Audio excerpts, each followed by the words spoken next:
Hello, on se retrouve pour évoquer quelque chose de, mais alors, méga important pour moi.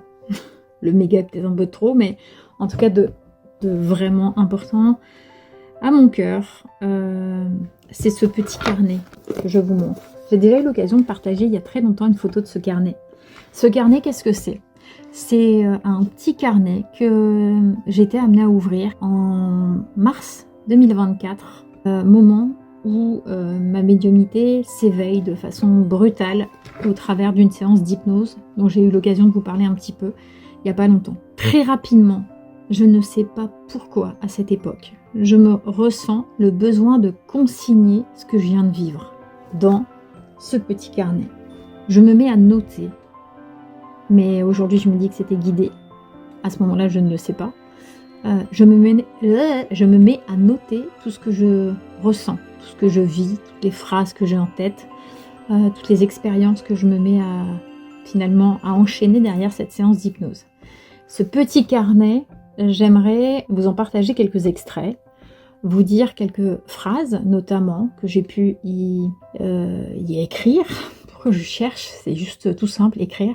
Vous partager des anecdotes. Vous dire un peu, voilà, au fil du temps, un peu les évolutions, comment elles se sont faites, même si très rapidement ce livre, je ne sais plus à quelle date je me suis arrêtée, mais il y a un moment donné, voilà, je crois que ça doit être le mois d'août, j'ai dû m'arrêter en août 2024 parce qu'il se passait trop de choses à un moment donné pour que je puisse continuer à noter, et surtout à partir d'un moment, l'écriture automatique étant devenue mon moyen de communication avec les guides et avec ceux qui sont de l'autre côté, j'ai arrêté de noter ça comme des expériences.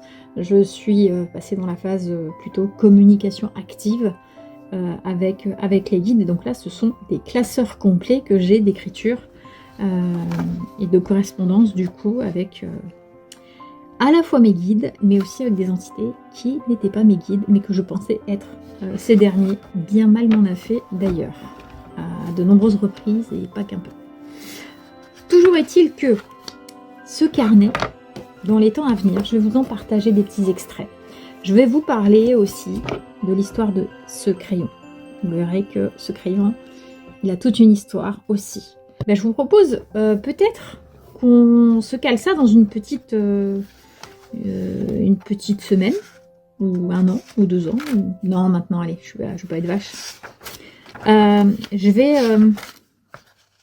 vous parler peut-être déjà de cette anecdote-là. Du coup, là, j'ouvre un peu la séance. Ici, en fait, j'ai noté, bien organisé avec des petites couleurs et tout, je notais ici tout ce que j'avais vécu pendant cette fameuse séance d'hypnose que j'ai été amenée à vivre, et qui, comme je vous l'ai dit, avait abouti à une fin de séance avec une main qui était en position pour écrire et qui n'en faisait plus qu'à sa tête.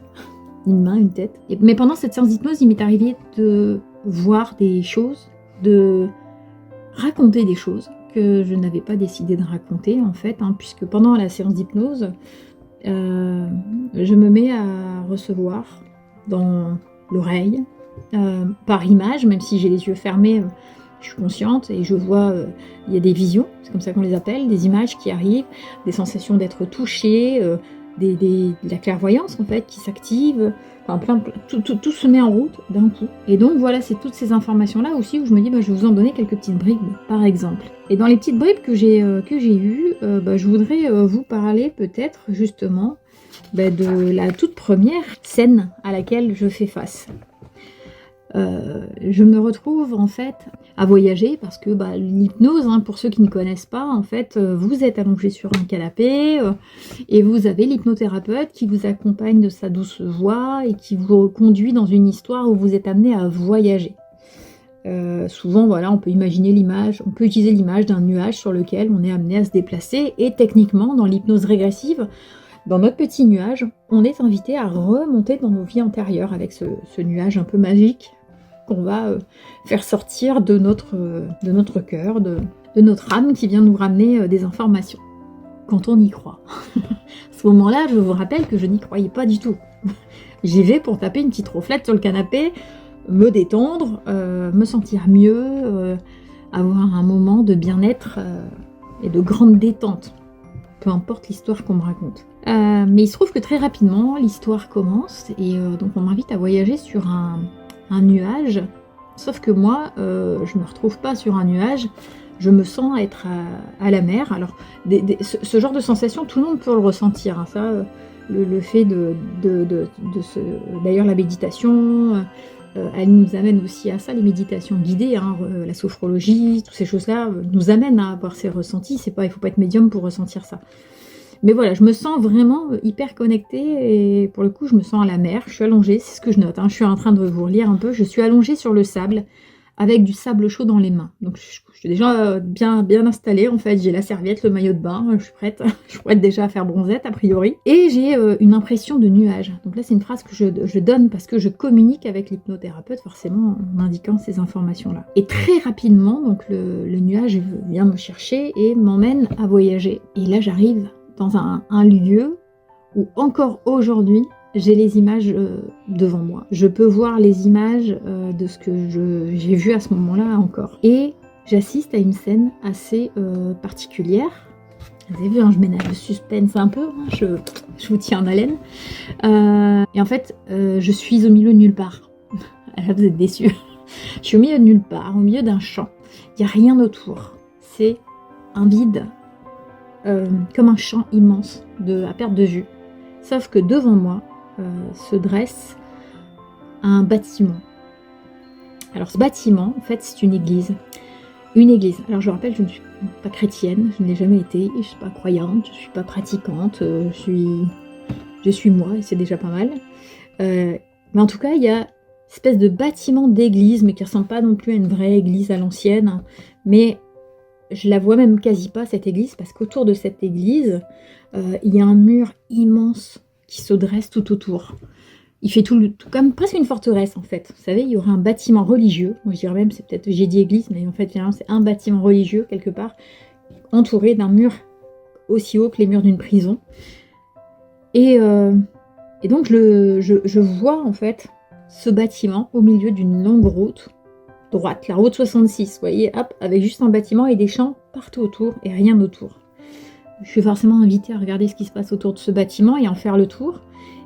Ce que j'écris à ce moment-là, c'est que je cherche la porte, je ne la trouve pas, mais j'ai l'idée qu'il y a une porte cachée. Déjà là, ça devient louche. Il n'y a pas de porte, mais je suis sûre qu'il y en a une qui est cachée. Et bizarrement, moi, à ce moment-là, j'ai une mini porte, vous savez, comme dans les mini pouces qui m'apparaît, là, la toute petite porte qu'elle allait. Voilà, vraiment la toute petite porte de souris.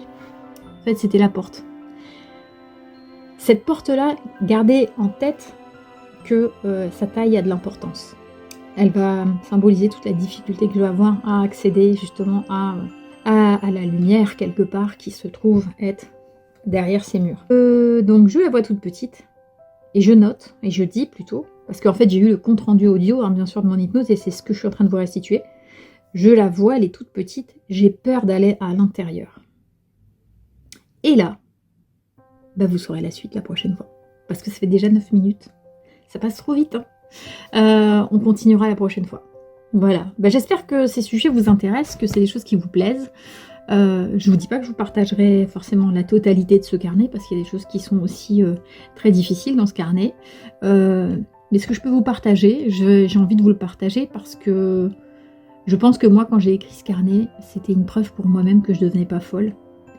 Donc vous dire qu'il est super important ce carnet, mon Dieu, j'ai l'émotion qui monte.